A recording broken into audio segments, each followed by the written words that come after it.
In the months leading up to the day, my friend and fellow pastor Dan Earhart of Marlborough told me that my life would never be the same. I would finally start living. The day came, and on September 29th, 2011, with God's help and Anne's pain, I became a father to a little girl, Elizabeth Bernice, or Libby. 4 years later, it would happen again on August 31st, and our little Natalie was born. Now, I love being father to my two sons, Isaac and Micah, but my friend Dan was right.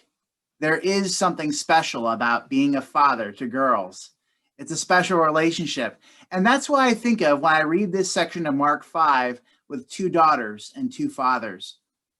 So Mark 5:22 and following says, one of the rulers of the synagogue, Jairus by name, and seeing him, fell at his feet and implored him earnestly, saying, "My little daughter is at the point of death.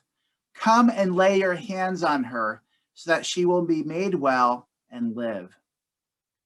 My heart goes out to Jairus. As a father, I can't imagine how desperate I feel if I were him. All of my daughters have hurt themselves in different ways, but none of them have been at the brink of death. Most every parent would do whatever he could to make his daughter well. We say, if only I was the one who was hurting. That's a thought that comes to mind, a trade that we would make with God. It would be easier to deal with my own illness than that of my own child. But in verse 24, Jesus responds, and he goes with Jairus to go heal his daughter just like he asked.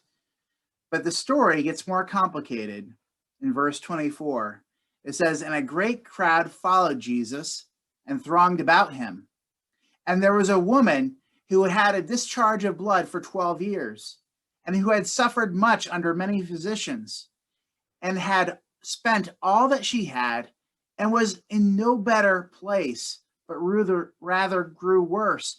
She had heard the reports about Jesus and came up behind him in the crowd and touched his garment. For she said, if I touch even his garments, I will be made well. And immediately the flow of blood dried up, and she felt in her body that she was healed of her disease. Did you catch what happened?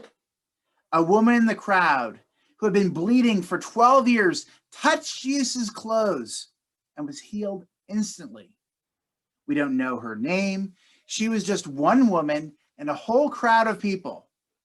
But she got to Jesus and she touched his clothes. Other gospel writers specify that it was the fringe or tassels of Jesus' clothes. She touches Jesus' tassels, which symbolize God's commandments, all those strands symbolizing the many commandments of the Old Covenant. As Numbers 15:38 and following says, this is God speaking, you are to make tassels on the corners of your garments. With a blue cord on each tassel, you will have these tassels to look at, and so you will remember all the commands of the Lord. So the bleeding woman touches one of those tassels that symbolizes obedience to all of the commands because she has faith that she will be healed that way. Now I have a question. Does that make any sense to you? Do you follow her logic? Do you understand why this works? Neither do I. I don't know why it worked. She reasoned it would work, and Jesus made it work, and God worked in an unusual way that doesn't seem to make sense, but it does. It works. And I ask you, have you ever done things with God that make no sense? Have you ever tried to bargain with God? Say, if you do this, I'll do that. Or if this happens, I know this is going to happen. I have. I'll admit it. Sometimes I ask God to do things that don't make much sense. And even crazier, the thing is, sometimes God responds back. And that's exactly what happened here. She reasons, if I touch the fringe of his garment, I will be made whole. And it says, verse 29, Instantly, her flow of blood ceased, and she sensed in her body that she was cured of her affliction. Holy cow, it worked! Praise God! Let's get on with living life, we suppose. This woman and Jesus have places to go. There's no time to waste. Jesus is going to get to heal Jairus' daughter. He needs to get on his way, do important ministry with more important people, not just a nameless woman. This is a woman who has been living a horrible existence for 12 years. And now she gets to live a life of normalcy, something all her plans have been on hold. So you expect her to, just quietly get away, move on, perhaps get married, perhaps have a family, do what she needs to do, no longer be an outcast, no longer be ostracized. But since her affliction has made her continually unclean for 12 years, she doesn't want to be at the center of attention. She just wants to go on with her way. But Jesus, as we see, has other plans. Verse 30 of Mark 5, at once. So immediately the flow stopped, but then it says immediately, the same word, at once, Jesus realized in himself that power had gone out from him. He turned around to the crowd and he said, "Who touched my robes?" His disciples said to Jesus, "You see the crowd pressing around you and you say, 'Who touched me?'" So Jesus was looking around to see who had done this. The disciples are wondering, what's going on with Jesus? We have places to go. You're saying, "Who touched me?" But Jesus was not going to be hurried by anyone. Jesus had to know who had touched him with such faith. How he knew something important just happened, and he was not merely content to heal people physically. Jesus wanted to heal and save people spiritually and publicly. And so we see in verse 33, then the woman, knowing what had happened to her, so she sees Jesus looking around, she came to Jesus with fear and trembling, fell down before him, and told him the whole truth. What's the whole truth? This woman told Jesus her whole story. She confessed how she was unclean for 12 years and desperate, and even transgressed God's commandments in Leviticus. All those commandments about women bleeding and uncleanness. She transgressed those commandments by touching Jesus' tassels, a place of holiness. And Jesus physically and privately healed the woman in an instant. But Jesus said she needed to come clean to him to be healed physically, not just physically, but spiritually and publicly before others. So after 12 years of torment, this woman needed to be made whole. And after 12 years, she needed to know not just physical healing, but social acceptance and spiritual acceptance, that she was no longer ostracized and alone. Jesus had to put her on proud display before everyone. So he said these words in verse 34, "Daughter," he said to her, "your faith has made you well. Go in peace and be free from your affliction."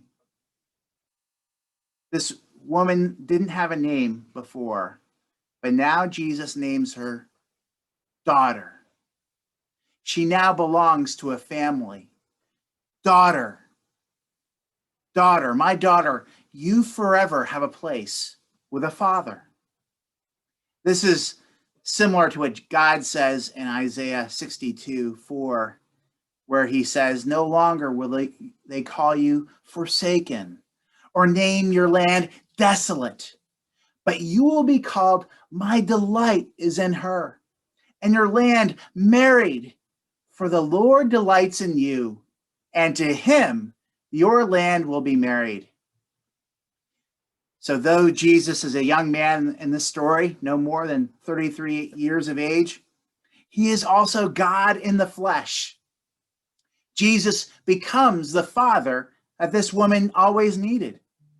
So she's no not only healed, she receives a public identity, not as the forsaken, unclean woman, the one who was bleeding, who had all those issues. No, but as daughter of the Most High God. And that's great. But there's another daughter in our story of the two daughters here in Mark 5. Verse 35, that story gets picked back up. While Jesus was still speaking, people came from the synagogue leader's house and said, "Your daughter is dead. Why bother the teacher anymore?" But when Jesus overheard what he said, he told the synagogue leader, "Don't be afraid, only believe."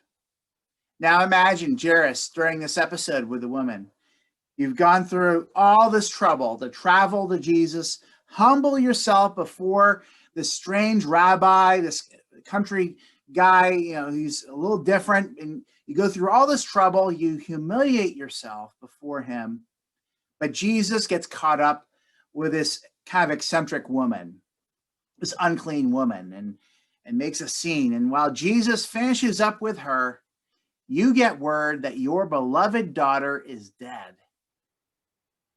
And while this is happening, Jesus overhears the messenger, and he looks straight at you, and he says, "Don't be afraid, just believe." Jairus' heart is crushed. Yet Jesus isn't apologizing in the least. How insensitive, Jesus! Telling the man to stop being afraid, only believe. His daughter is dead.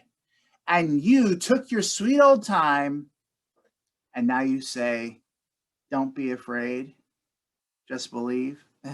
This takes a hard swallow by Jairus. He's a respectable man with a reputation, a leader of a synagogue. He's no fool. Yet Jesus first makes him wait, and then has the gall to say those words. Verse 37, Jesus did not let anyone accompany him except Peter, James, and John, James's brother. This is the inner circle, the disciples. Verse 38, they came to the leader's house, and he saw a commotion, people weeping and wailing loudly. This is what would happen with a funeral, a first century Jewish funeral. They went in and said to them, "Why are you making a commotion and weeping? The child is not dead, but asleep," Jesus says. The people start laughing at Jesus, but he put them all outside. Jesus took the child's mother, a father and mother, and those who were with him, and entered the place where the child was. So here Jesus says, he was already defiled when the bleeding woman touched his cloak. Now he enters the room with a dead girl, another place of defilement. The crowd is disbelieving and laughs at Jesus. How ridiculous. But only Jesus' inner circle of Peter, James, and John, the girl's parents, are allowed to see what takes place. But they remember Jesus' words to Jairus, "Stop your fear, just believe." Verse 41.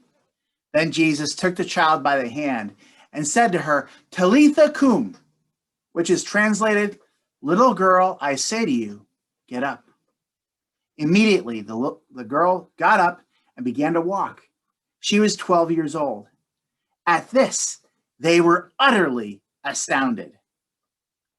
Jesus held her hand and spoke tender words like a father.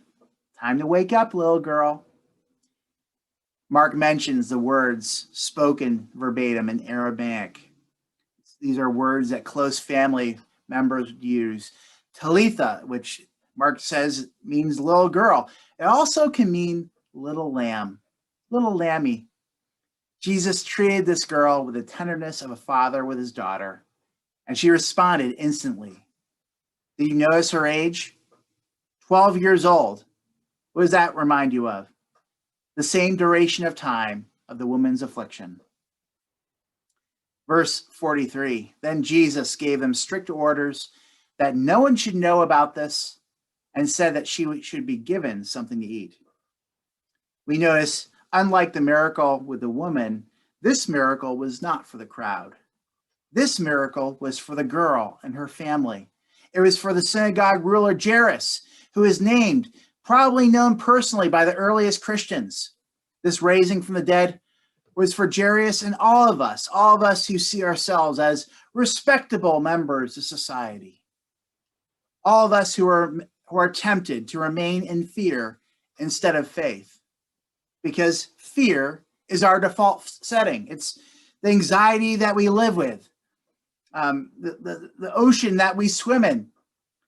Fear, you might say, oh, I'm not walking around terrified. No, but most of us are, because fear, what it means is faith in having pleasant circumstances. So if your circumstances are pleasant and right now you're not exhibiting fear in the moment, but you are functionally living by fear of what might happen tomorrow, fear of getting found out in some way.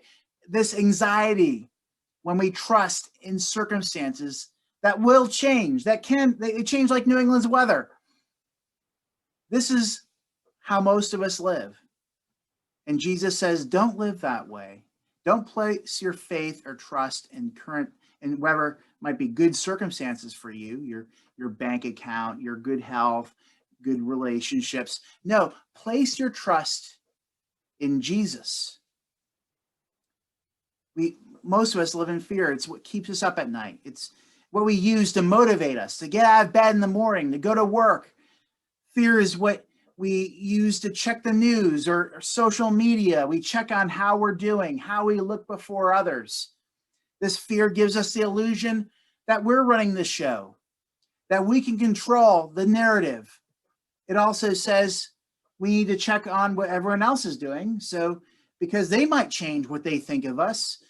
Things are constantly changing. There's a chaos churning in this world, and all of it's going to be on our shoulders. So we need to take what burden we can and figure it all out 10 minutes ago. This is how Jairus lived. This is how we live. And though Jairus was respectable, he led a synagogue, and he was supposed to be a man of faith, he functionally lived by fear, faith in circumstances. And this is why Jesus needed to rebuke him. Jairus was a good Jew that lived by playing by the rules. And up to this point, most everything seemed to work out more often than not. But when his 12-year-old girl was deathly ill, Jairus' illusion of control was gone. Jairus' overwhelming fear and his lack of faith was exposed. It shows how all of us are like Jairus. Anything like this could just completely decimate us.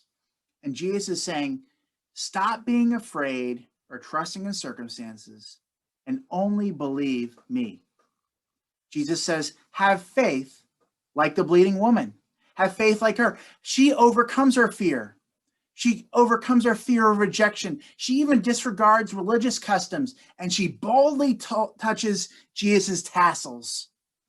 She knows that compliance to religious rules could never save her, could never heal her. Only this Jesus himself can. So like a bleeding woman, we need to trust Jesus with reckless abandon and open ourselves fully to his presence, completely dependent upon him. So when the woman plunges herself upon Jesus' mercy, casting herself before him, Jesus doesn't turn her away or condemn her. Instead, he says, you're my daughter. And he sends her out to live in complete peace and freedom. This is what Jesus desires from each of us. Faith is not merely following a bunch of rules. Faith does not mean looking nice and compliant towards a fate of doom. Just accepting our fate. Oh yes, my sin's going to lead to death, and so I'm going to try and hide all that I can. No. Niceness and compliance is not faith. That's fear of rocking the boat. According to Jesus, faith always rocks the boat.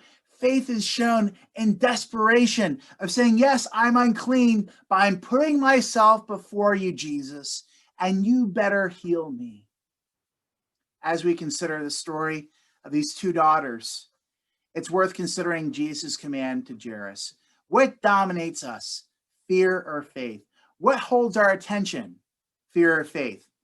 Because what holds our attention is what we really worship. It's what we really care about.